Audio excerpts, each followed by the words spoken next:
Thank you. Queen City News continues to follow Russia's war in Ukraine and its effects.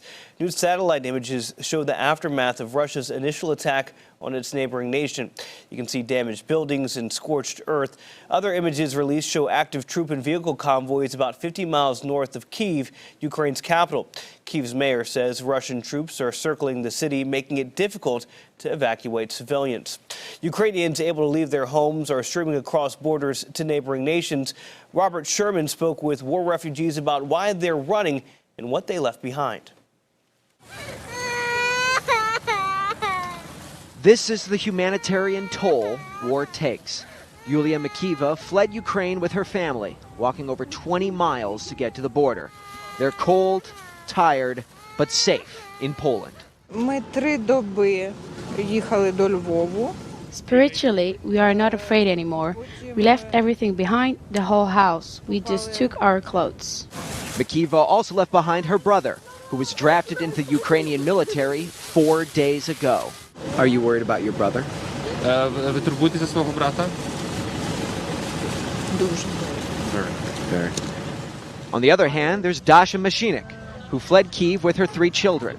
She also left family behind. My mother, she stayed in Kyiv. There is a shelling right now. Our house was hit. Now they sit in the basement.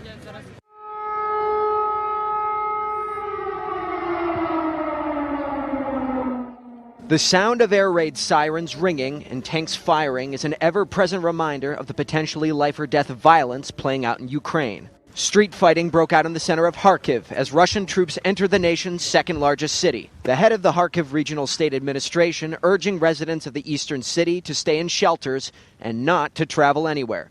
Ukrainian forces had managed to deter Russian forces from entering Kharkiv for the past 3 days. Over in Ukraine's capital, the situation is also dire, as smoke appears on the horizon from explosions near Kyiv.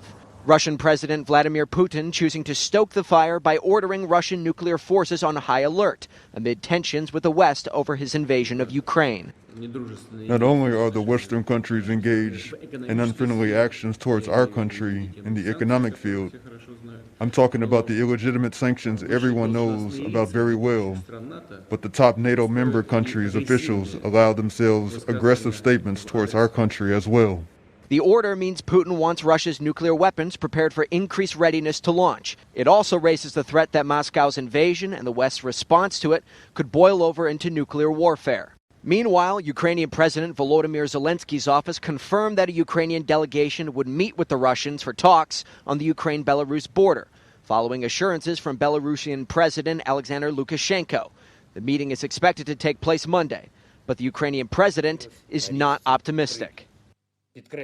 I will say frankly, as always, I do not really believe in the result of this meeting, but let them try, so that later not a single citizen of Ukraine has any doubt that I, as president, tried to stop the war when there was even a small, but still a chance.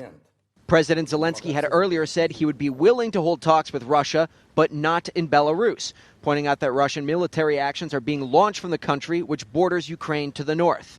Ukraine has said its Air Force shot down a cruise missile launched at Kyiv on Sunday from Belarus, and that the country has played an important role in Russia's invasion of Ukraine, an invasion that so far is responsible for hundreds of civilian casualties.